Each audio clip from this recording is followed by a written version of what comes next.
Hi, Stephen Fang. As Becky had mentioned, I am the Google Apps K-12 Sales Manager. So I have everyone in this web. Just as a quick agenda, so I will be going over an overview of Google Apps for Education. First, I have Dan and his team from Littleton Public Schools share their experience about Google Apps for Education, and then we're going to have a Q&A. So started. We've created tools for schools and school districts that we feel must be powerful, secure, and innovative. And we're going to reach one of these. Now, we see that more and more schools are taking advantage of technology these days. So they're ranging from Google Apps Education to tablets to smart boards to different types of PCs.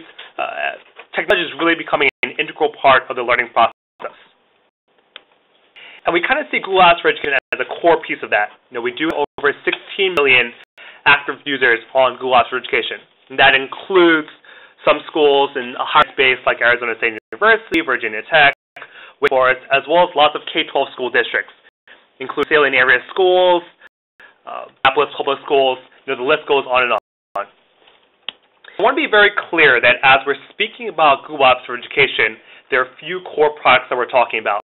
So that includes Gmail, which is the email service, includes Google Talk. Google Talk is the chat IM service that we provide. Groups. Google Groups allows you to have a forum/listserv. Calendar, so that's the calendaring service. Google Docs, so that allows you to collaborate in real time through documents, spreadsheets, presentations, drawings. So Google Sites allows you to create websites really easily without any coding knowledge. And all of these are core services included in the Google Apps for Education suite of tools. More. So part of the control panel, we also allow you to have access to the consumer products. So that includes Blogger and Picasa and YouTube. All things are available for you and your students through the panel. They're at the right price. We provide you all these very powerful tools for free. And when I say free, I really do mean free. So there's no billing address, there's no credit card you need to sign up, there's no payment option.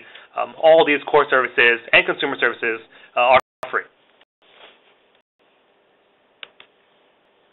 We also have a few other things that are included. So we have 24-hour, 7-day a week phone and email support for your IT administrators through the control panel. We also provide a directory sync tool for you to provision users from either your Active Directory or some sort of LDAP. Plus migration tools. So if you want to move your data from a legacy server, we do provide tools to migrate your data. We have a very robust online teacher training center. So it includes teacher academies, certified trainers, a lot of professional development.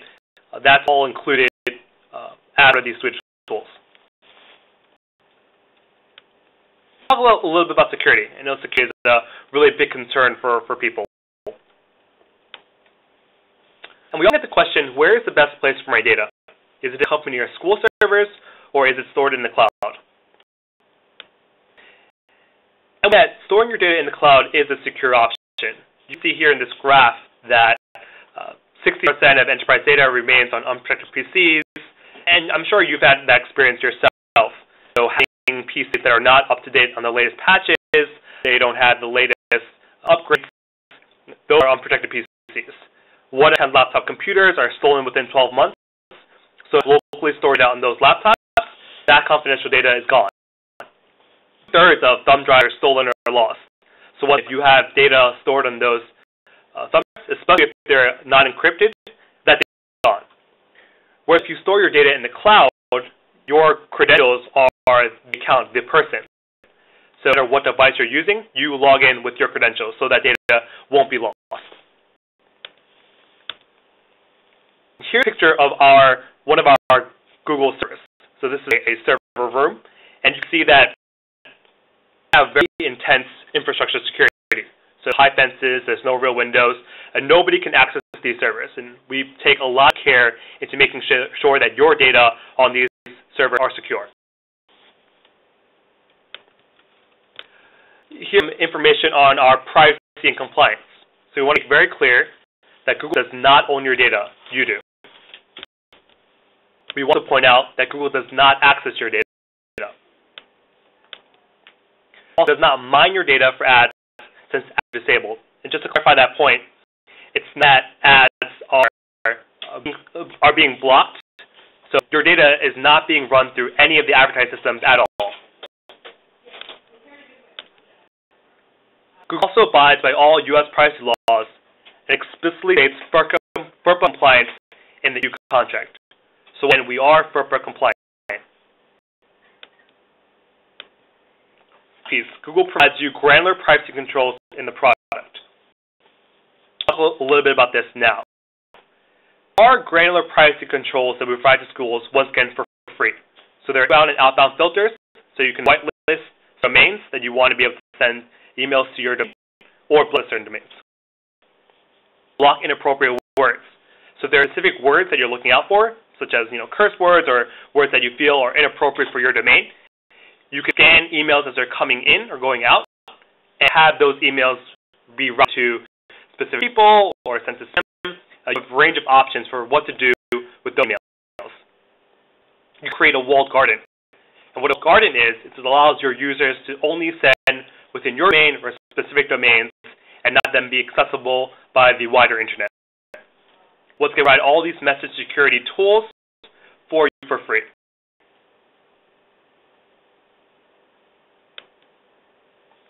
Now a little bit about innovation.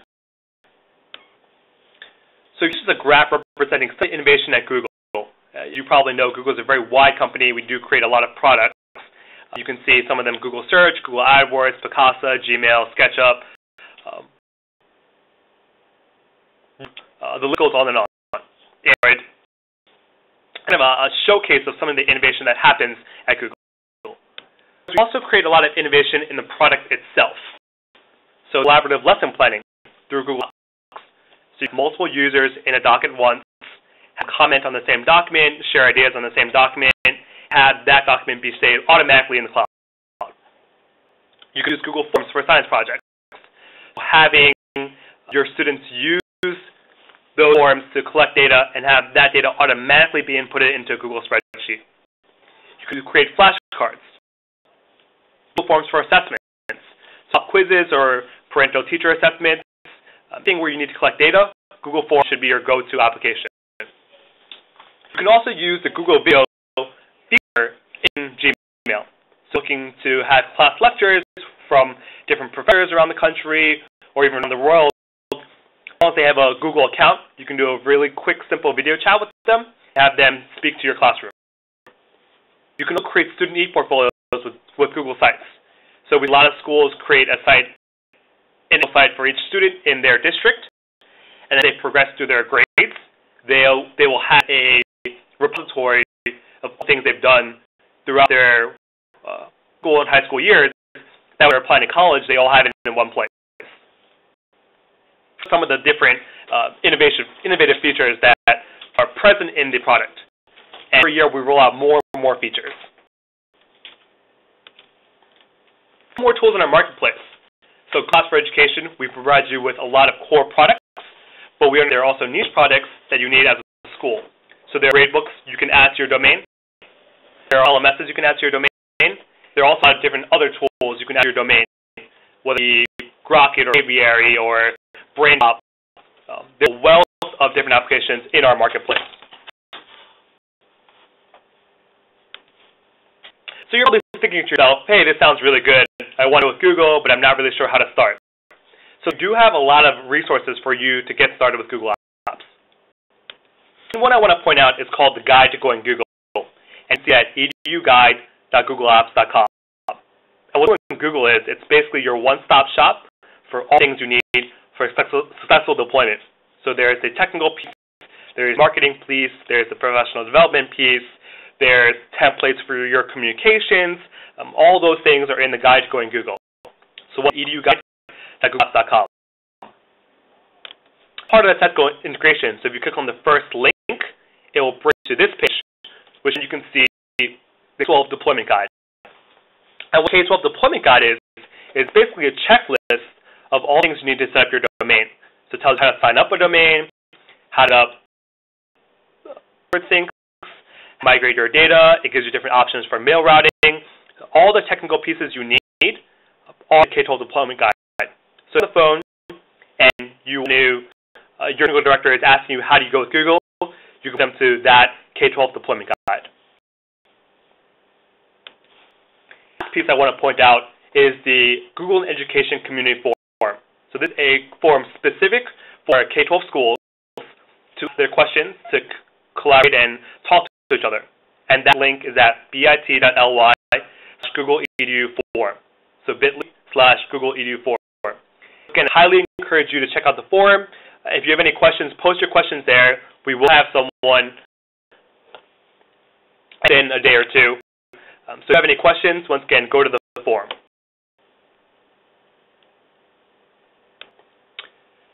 So take the time and transition to Dan and his team, and he tells a little bit about their experience with going Google, the things that worked, that didn't work. So I have Dan on the line. Thanks, and Becky, can you hear us okay? I can hear you very well. Well, thanks for inviting us to participate in this Google webinar. We are honored and excited to share with our colleagues from across the country and around the world. We'll begin today by introducing our team, and I'd like to start with myself. I'm Dan Maas, Chief Information Officer, and I've been with the district since 2006. Mark Lindstone is our Director of Technology and has worked with Littleton for 5 years now. He has 8 years of IT leadership experience before he joined us on our team. Quick question, are you sharing your screen or? Oh, I wonder if let's see, I need to click on that, right? Perfect. Through now? Okay. Let's see if we can get back to that. And click share. All right. Is that good? Yep. Jumping in. Awesome. Okay, so there we go. Is that working for you now? All good. Good. So Mark Lindstone, our Director of IT, and then to my left, Randy Stahl and Donna Levesque, who are technology integration specialists. They design and provide the outstanding training our staff receives to various tools in the classrooms. And Joe Burnham is our system administrator for Google Apps in Littleton Public Schools, and has been with us for a little over 2 years. So today will take us about 20 minutes, during which we will share results, some of our vision that led us to go to Google, some deployment decisions, and then professional development. We will conclude with some looks at a few teacher websites that we hope will find inspiring and interesting. Statement for technology in our district is just 2 words: in school learning. And we used to be able to document achievement gains in 21st century learning as a result of the efforts. These are highlighted in the book Learning in the Cloud by Mark Warschauer, and our deployment of netbooks was compared to that of the famed OLPC project that was implemented in the Birmingham, Alabama school district. Warschauer published a journal article earlier in which he showed how the nexus of curriculum and technology, which we call inspired writing, produced marked gains in assessments for writing across the district. These were not from a handful of classrooms, but an aggregate district-wide consisting of several thousand students enrolled at 17 different schools. We've recognized for the cyber safety approach we have taken and the sheer number of open source netbooks we have deployed.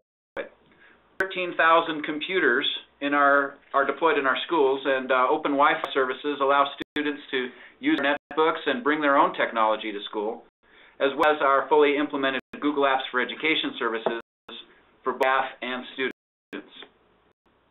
With 10,000 accounts activated, we are from the 300,000 document mark in Google Doc. I think tells us a lot about the adoption rate in our school district. We focus on our Google Apps for Education deployment to be in direct support of the new Colorado academic standards, which include these 21st century skills. And after 5 years of operating with the mission statement that we have here, I think the district can claim to be actively pursuing those standards while raising student achievement. We have seen lists of skills before, so one of the challenges leaders face is how to describe what a 21st century classroom looks like, and characteristics of such an environment regardless of level or subject area. suggest 3 characteristics to consider: time, improvement, and on-target productivity. When spend less time waiting their turn, when they dive into their activities at all hours, then you know what's happening. Students get to make their own decisions about the medium, or their own pace, or including their own interests, then know it's happening. And when there is more time on task, more ownership of the task, you get more on-target production. That's to mastery of skills and higher student achievement. So how do we get there? Well, considering technology, we think that there are a couple of ways to look at it. The usual is to think about software and platforms, as with Windows or a Mac computer district. Choices based on features, and we find are most appealing and useful, and with tremendous power in our work. But the drawback does come in the form of being tied to a particular hardware platform that requires frequent replacement and refresh. We with this problem and decided to flip the conversation. Instead of guessing which features and platforms will be in demand 5 years out, we invest in services we know will persist for the next 5 years or more, namely the web. By web, with Google Apps being the biggest component of that mindset, we are accessibility and genuine collaborative workspaces. Platform independent, and we slow our upgrade cycle as well as take advantage of other technology beyond what the district can provide. Bring your technologies, public libraries, your home computers, and anything else that can get the web become a vital resource for our teaching and learning programs. The biggest player in that strategy is our partnership with Google. And I'd like to turn it over to Mark Linstone, our IT director, to discuss how we migrated to Google. Thank you. One of the pre-considerations for migrating to Google services for LPS was cost. By moving to Google services, we were able to avoid a $100,000 plus expense to replace our existing aging email service. We are also able to provide 25 gigabytes of email storage with Google versus 1 gigabyte of email storage that we had in our previous email system. Google Docs, we are also able to provide 5 gigabytes of new file storage and unlimited Google document storage versus 1 gigabyte of file store we previously provided to staff and students. When your Google deployment or migration, it is advisable to start early with targeted and timed communications to your staff, students, and parent groups. This is ample time for questions and clarification and anxiety as well. Not deployed email services to students prior to Google, we found a phased rollout with student accounts first, allowed to learn along with our students, and disrupt staff email services while still learning the Google products. We targeted trainings focused on business and instructional use. We activated the Google accounts without the email services for our staff months prior to the email migration. This staff to get familiar with the Google interface and authentication processes before the over of email. Computer systems for the conversion, we installed and tested Chrome, Notifier, and Google Desktop shortcuts. This is the quantity of help desk requests on the day of conversion to actual problems specific to the migration of the email data. Migration tools were very effective, and support from Google is outstanding. We were able to perform practice migrations prior to our live conversion, enabled us to accurately estimate the time required for the migration. Our specific migration involved over 1,800 users and was completed in under 24 hours using 3 conversion servers. For information regarding our conversion, please feel free to visit the URL on the bottom of this slide. Now I'd like to turn the presentation over to our Google Systems Administrator, Jeremy, to discuss design and deployment considerations. Well, thank you, Mark. There are a few points to consider before you begin a Google Apps deployment. First, you need to decide how many separate domains to use. One domain, students and staff will all be under the same umbrella. Domain solution would keep students and staff separate. It's also possible to have a separate domain for each school, but management of that kind of setup will get out of hand quite quickly. Is an important factor in how many domains to use. A setup, which I will elaborate on in a moment, we have processes for student accounts and staff accounts, which led us to a 2-domain solution. This can affect password management, as there is no ability to lock down password changes for some users, while allowing others to change them as they want. With email, you decide whether or not to let students send email outside of your domain or a limited number of domains, or to allow full access to the outside world. With this in mind, filtering can be an issue. Google has filtering tools available, and there are third parties that also provide filtering and discovery on a cost per user basis. So, there are some issues with using a single domain for both students and staff. For us, one of the biggest issues is password changes. For both ease of management and cyber safety, we have not given students the ability to change their own passwords. It gives parents the ability to check on their students' accounts and cuts down on forgotten password issues. However, we would lose the flexibility to allow staff to change passwords on their own if they were in the same domain, as this password lockdown can only be done at the domain level. To create accounts, we use LDAP server to sync Active Directory accounts to Google. On the student side, would either require every student to have an AD account or an endless list of exceptions in the LDAP. By using domains, we can use different methods for account creation more easily. If it has discovery laws on staff email, having domains can save money, as discovery solutions are typically done at the domain level. Since we require discovery on student accounts, this would be an unnecessary outlay of money. Having one domain per school would be a management nightmare, so I would not recommend it. Here is a summary of our setup. In the main, password changes are blocked, and we use student information system to drive account creation, as we store usernames and passwords for the student to access. This allows parents and teachers to support and monitor student activity within the domain as they access this same information. On the side, we use LDAP to create accounts via Active Directory. In addition, we implement discovery with Postini. Other custom settings can be done with organizational units, or OUs. For example, we provide accounts for all students K through 12, but only students 4th grade and up are allowed email. We have an OU for K3 that has email turned off. When it's 4th grade, we move to the 412 OU, and their email is automatically enabled. We use our student information system to create reports, generate usernames and passwords, input students leaving the district or moving to a new grade, graduating.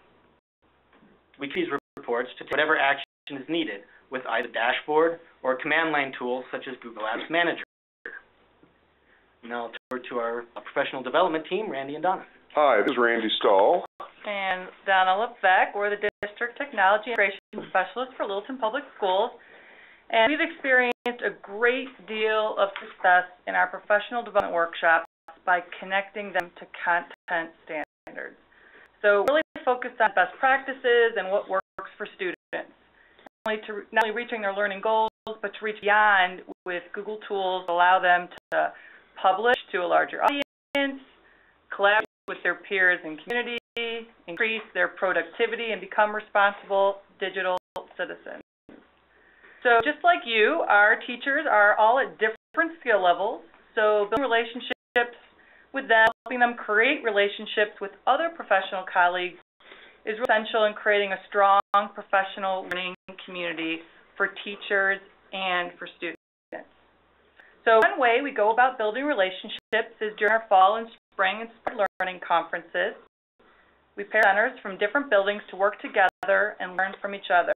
This has produced many lasting collaborative relationships. One of the guiding theories that influenced our approach to the professional development came from work of Poon Mishra and Jay Kohler on the TPAC model for effective technology integration into the classroom. It finds the need for a balance between outstanding content knowledge, pedagogical practices, and effective technology tool usage. Google is that technology tool. We work to help our teachers move to the center of this model through best practice videos, modeling, mentoring in the classroom, and reflecting on what worked and wasn't work. We have a variety of examples that we can show you from teachers in our district that show how they are using Google tools to enhance and extend our students' classroom experiences and skills in achieving their educational content goals. Most importantly, the students are excited to use relevant 21st century tools as part of their classwork. And Donna, and on this slide you can see the links to a number of our favorite class sites to visit. There are hundreds others to share, but there's just not enough room. So as time comes to an end, we would like to share a few big ideas that have guided our thinking so far. A week ago at an ISTE conference, we were walking out of the vendors area where we were bombarded with the latest killer app marketing efforts. Overwhelmed, we tweeted, "The killer app of 21st century learning is a teacher." It was repeated over 80 times in the next hour as our colleagues echoed our sentiment. The catchphrase underscores our faith in our teaching staff. Technology is not an antidote to teachers, but they can enhance what they do with students. In our terms, the teachers are not replaced by technology. Students are empowered. They spend time on task, and they use in amazing quantity and quality. So thank you for your time and attention this afternoon. On Google, because of the way the system supports collaborative learning. We know software features come and go. Accessibility enables us to deploy very low-cost technology and allows us to leverage computers students may find away from school. We still have a long way to go to achieve our vision of 21st century learning, but we are on the path, and we enjoy collaborating with our colleagues. Please feel free to contact us through our published web resources and reach out to collaborate and partner. And with that, Stephen, we'd like to turn the floor back over to you.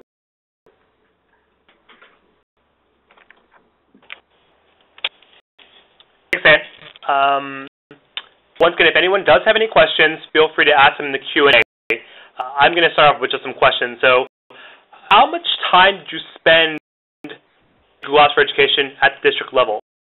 What steps did you need? And this question comes from James from Q&A. Administrative level, as in principals, I'm assuming. Is that right, Stephen? I think the question is referring to at the district level. So how much time, per day or per week does your team spend actually working on Google Apps for Education, admin? Can you handle that with Joe and how our team got ready? Yeah, on an average, it varies day to day depending on what kind of thing. But it's about half my day maybe would be spent on average to get started. Boy, maybe you can handle Mark. We had a lot of people there. Yeah, we probably spent maybe more than a month discussing and planning about how to do it logistically. But as far as the actual deployment, once we picked a method, pulling this out of our student system and then rolling through scripts into Google, it's probably not more than 3 or 4 days to do 15,000 students. Yeah. So we got those deployed then, and then we had to talk about the best way to be able to do adds or moves and changes. Part of our process is we leave high schoolers' accounts, we leave them out there for a few months after school's over so they have a chance to enter portfolios and move them to a private Google account once they graduate. But kindergartner, if we create that account, it'll stay there 10, 12, 13 years or as long as Google has services for us. And so there's just some maintenance utilities we run in the summer to do cleanup and suspend accounts and things. But it's I think Joe probably spends less than half of his time on this managing 2 domains with 18,000 accounts. Yep. And if we just wrap that question up with the 30,000-foot political view that I always take, what I saw was about a 3-month run to activate the student accounts where we had to test things and run some pilots in some buildings, make sure our network was able to handle all the traffic that was coming. And when we discussed to staff, we spent another 3 months test migrations, making sure that we were sure this was going to work.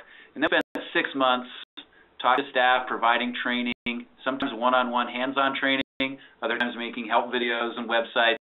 And, we move a lot of people's cheese. There'll be some people that get a little upset. It worked out very, very, very well. Another question from Paul. How do you engage teachers to use the new tools? Teachers always tell us they do not have time to develop lessons. Wow, that's a great question, and I think that speaks to the TPAC model that married technology, content, and pedagogy. And maybe Randy and Donna can respond to how that worked. Okay. What we found in our approach with teachers was asking them to create new lessons.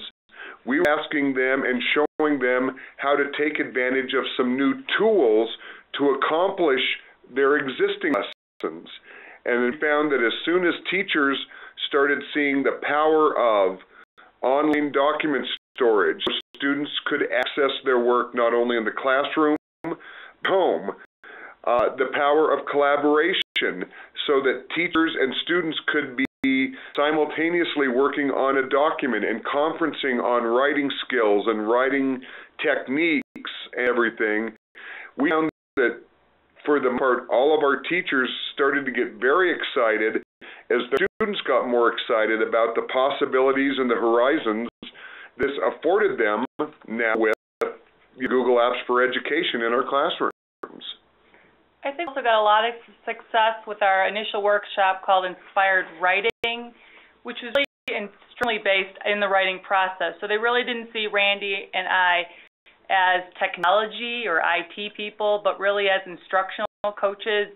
And so when we talk about the tools of Google Docs and collaboration and writing, the writing process of brainstorming and pre-writing and drafting and publishing, that it really was what they were doing. And it's just another way to do the same thing, but it added these 21st century skills of collaboration and other pieces that they couldn't do, or they could do better in Google Docs. So I think that's where we get a lot of a bang for our buck, is just we're always connecting it to content standards. We're not just saying, here's a cool tool. We're saying, what's the content standard you're working on, and how can technology help leverage what you're already doing? That really speaks to the strategic level. We did it forward to the district to say we wanted to do a Google project, or we wanted to do a netbook project. We initiated a writing project. And teachers were put through curriculum development efforts on Writers' Workshop. Randy and Doug, you were great at attending all those workshops and actually participating in their development, so that then you were able to tie the technology with the content. It was just language arts teachers to begin with, so there was only one content area involved, and technology made their jobs easier. And I think it's a real switch that we really lay technology on top of people. And in this case, they were being challenged to change their instructional practices and use them a tool to make them more effective and meet that demand. So it was a great tribute to your work. So I think that TPAC model is really how we did it. Question from Mike. He asked that you mentioned connecting your SIS to Google. Is that via a view or using a third-party app? I think it may be you. That doesn't via you or using a third-party app? So we are directly connected. What we do is we run reports from the SIS, and then that generates for the CSV files that I need to then feed into Google. So we don't sync the two. And how often, Joe? I do that every morning for students. Okay. And then if we do something like getting rid of graduated students, we do that once a year. Out of district is once or twice a month. So there are different timelines for different sets of students. Awesome. On that note, can you talk about how you integrated your LDAP server with Google Apps? Mike. That would be Mike. Basically, Google has a tool called Google Directory Sync, and we have running on a server. And Active Directory goes into that, and then that goes into Google. We don't go both directions, so we let it happen in Active Directory, and then those changes are reflected in Google. So if something changes in Google, it does not affect our Active Directory setup. Thanks. Yeah. Can you talk a little bit about filtering? So we know that there's a content filtering. Have you found that the spam antivirus filter has been working to your liking as well? I like the Postini filtering. Our spam, they have really good spam control. The Google filtering has been less successful. It's very good at putting spam in the spam folder. I think the room for improvement is on that blatantly spam, just not even going anywhere. Just Post really good at figuring out what needs to be just moved before it touches the server. That was a complaint that I did get. People to me, look at all this spam, you know. I, at one point, sat down at somebody's desk that was showing me, and I looked at their inbox, and there wasn't any spam in there. And I said, "What are you talking about?" And she pointed to the spam folder. And well, but it's in the spam folder. Right. And she was just not used to seeing the, you know, blatantly Viagra ads, and that has improved with the Postini, and we've gotten a lot fewer complaints. But arguments. I mean, one argument would be, I should see the spam, and it's right in front of me, so that if I want to look for something, I can find it. Other folks were more accustomed to a lot more shielding from the spam than they'd had. So that was a cultural shift, but I think it's working pretty well. Yeah, and then there's filtering on the student side. We basically filter for some content in terms of words that you shouldn't say in an email, and it actually don't that much coming in. I think the students know they're being monitored, or at least that there's a filter in place, and they keep it out of the email. But it's there if you need it, and it definitely works. There's documentation out there to good regular expressions so that you can catch alternate spellings and that kind of thing. And that was a fundamental feature when you put the credentials for the student into the student information system. It wasn't long before the kids realized that their parents could log in as them and take a look at what they were doing. I think I only made about 3 presentations at schools to explain to the students. The message got around to the rest of the schools somehow, and we started having a far fewer cyber safety, cyberbullying incidents with Google. But I will say that the incidents that we did have been great learning moments. Basically approach it that kids are doing this stuff in cyberspace. If they do a Google domain, we have a way to know about it and get involved, and that's a step in the right direction. And I have spent a lot of time up to this point, and we continue working with our teachers on how to talk with their students about cyber safety, good digital citizenship. And I think I hear it enough. The kids do learn that there's something to being a good digital citizen in a cloud domain.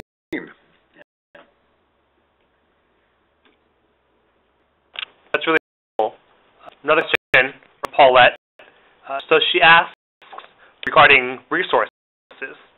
So I guess it's actually a 2-part question. I'm going to add some context into it. So how do you evaluate resources, selecting resources with teachers?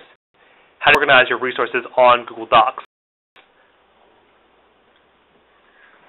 Okay, so how did we organize and evaluate our resources? Do you need clarification on the question? You're talking about third-party resources, Stephen? Yeah, I'm going to add that kind of what Paula was asking. So I understand you have a lot of different resources that you provide to your teacher as well as your students, both in terms of professional training as well as third-party resources. So how do you organize that, all of that? Yes, we're interpreting that as a 2-part. How do we organize our professional development to support teachers, and how do we pick third-party apps and programs to plug into our Google program like SlideRocket or Lucid Charts, right? Yeah, so that sounds good. Anna, can you tell how we organize training? And you have some Google sites, and an interesting thing to share maybe is that Local 5 stuff that you do. What do you think about that question? Okay. Go ahead. Ways we mentioned earlier, inspired writing workshop, is that we usually want to model the tools that we want our teachers to use. So instead of using things like Moodle or other learning management software, we use the tools like Google. And we use that tool to house all of our documents, put our Google Forms on there, links to all of our websites, so they get to see what it looks like learning about the resources as well. I think when I talk to other people that do professional development in other districts. Great thing in Littleton is that Randy and I really spend a lot of time in classrooms modeling co-teaching with teachers. And so a lot of our professional development is one-on-one in the classroom where teachers are on their own learning continuum at all different spots, and we meet them where they are. So the teacher who may not want to get started, Randy will go in there and we'll say, well, let me teach your class for you, and let me show you some tools how this can leverage your content that you're trying to get across. And then slowly they start to want to join, and we start co-teaching, and then we release them to where then they're teaching the class. And many times that model is so successful that they end up presenting at our conference in spring. So there are a few ways. Randy, you want to add a few other ways? The thing I would add is we're very fortunate here in Littleton to be upsized as a district that Donna and I can split our buildings, K-12, down so that she can work with half the district from elementary to middle to high school. I can work with half the district, and we have sufficient time through the course of a school year to get to each of those buildings and talk with each of those teachers as we talk with our colleagues around the state. Much larger districts that surround us do have near the manpower or the facility to accomplish what we have been able to accomplish here in Littleton. And as I look at it from what Dawn and I do and what we see with success, it all boils down to good professional development before they have the tool translates into success with the tool in the classroom with the kids. And I would just like to chime in because we have 2 trainers for 22 buildings, so hardly highly staffed organization here for training. But one of the things that we agreed on among ourselves and with our principals was that we would target that can't fight a fire with thimblefuls of water all over the place. You've got to take your one bucket and you got to throw it on a part of the fire and incrementally. And that worked. Instead of walking into a building and being bombarded by the science teacher, the language arts teacher, the social studies teacher, step 1 was just work with language arts and then fit in everybody else if you can. And you were licensed to do that by the principals and the district leadership. And then the second of that question, I think, feeds into the first part. We find things like Slide Rocket or Lucidchart because our cadre of teachers are out there combing the web, and they'll read some article that'll say, hey, this could plug into your Google domain, and they forward us an email, and we plug it in after we, sure that it would get into our system without problems. But it's amazing because one day I'll log in, and there's Lucidchart. And now we're doing mind maps and graphical, object-oriented shared spaces. Pretty amazing. So I think when Dan was talking about targeted professional development, we initially started with inspired writing, which is obviously language arts and the writing piece. And a lot of success with that. And so this year we're currently going to have an inspired learning cohort, which we're targeting specifically to science and social studies. So we've gotten a huge response, a lot of interest, and I think that that targeted content piece has really helped us with the best practices in a content area, rather than just saying all content show up, but it may not apply to math, it may not apply to language arts in the best way. So we've found some success with that, obviously, with the number of teachers wanting to join our Inspired Learning Science and Social Studies cohort. From Judy asking if you allow your students to use the Google Teacher, and I'd add an additional question to that. So as you evaluate which features you turn on and off for your students, what kind of the process? So why did you decide to turn off email for your K-2 or turn on other features for other students? So what is your process there? Well, chat, very hot topic. Our community is a conservative neighborhood, so have to be very careful about people's attitudes about technology. We had a moment with cyber safety as a concern because there were some students who created a Google Doc and used the little chat feature on the side of the Google Doc to have an unkind conversation about a student who was not included. And then recorded. And they wanted us to be able to archive and pull that information up, and it doesn't. An archive, it doesn't record, so we couldn't pull that up. We were able to identify the students because of the ownership and the revision histories of the documents, so we're able to, get to the bottom of it. But it's important to me because when parents heard kids were in a chat room, the message went out with a collection of parents, the reaction was very firm. And so we avoided using the term chat room. I like to call that sidebar with the Google Docs as a discussion thread instead of a chat room. That a chat room is more like a bar that anybody can walk into. So just the perception of being in a chat room, being an open environment, even if it isn't necessarily that way, is a problem for us technically. So we try and first look at, are there political ramifications with the naming of these services, and then whether we'll activate them.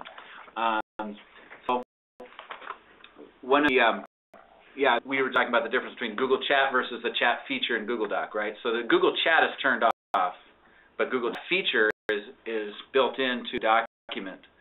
And Mark, do you want to make a comment about student safety and naming procedures that's relevant to this? Yeah, certainly. In terms of student safety, one of the things we talked about was how to name student accounts. And for staff, it's usually first initial, last name. It's somewhat identifiable. For students, we didn't want that identifiable since we had opened up our email domain to the outside world. Right. We didn't want them to be too easy to identify. So we did first name, last initial, and then some random numbers so that we would never mention both their first and last name as part of their email address. Certainly it's up to them at that point to make sure that they're providing any more information than they knew when they're emailing folks outside the district. And that's part of the cyber safety training that we do. Right. That's part of a strategy to keep the nexus from occurring between a name, a picture, and a location. Law enforcement folks, if you can avoid doing those three things at the same time, you can drastically reduce the risk to students. Does that address that question? Okay. Awesome. So we had another question about your implementing and rollout. What were some of the challenges that you faced, and if you could, go back and do it, or wish you had known something when you started, could you share that with us? Sure. A couple of staff are saying everything was perfect, so no, but that's a joke. I like to have fun here. I think the biggest, there were really two rollouts. With a student rollout with teachers, and that was a great success because we gave the students our method of getting students email, and we told the teachers, if you would like to work in Google, you can opt in. And ultimately we had over 500, or probably 45% of our total teaching staff bought into and actively using the system every day. That was a huge thing. I think to do better, there was the issue about Outlook. And I had limited opportunities to speak to the district leadership and administrators. And they were nervous about things being changed for them. So we talked about the possibility that you have Outlook plugged into your Google services, or just use Chrome. And as we moved forward, we really realized that we wanted to move people towards Chrome because there were more powerful tools than getting anchored in the Outlook using Google as a POP server.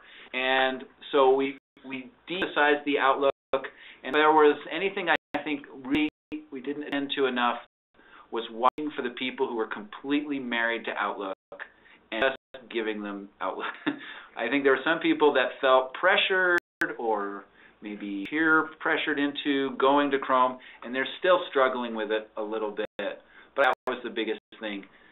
Through the process, though, there was trainings at the building level, the district level, there was self-help, there were videos, there were other resources we took from Google, and 6 months communicating with staff to say this is coming online. That was ample time. And when we made the cutover, it was right when we were leaving for holiday break. We were offline for maybe 5 minutes for our email, and started getting messages from people around the district, people I'd never heard of before. They were saying, hey, it works, good job. So I was pretty happy with that overall project. One more thing I'd like to say about the Outlook. As we did that, a lot of folks, of course, were fearful of the change, and they felt comfortable with the Outlook interface.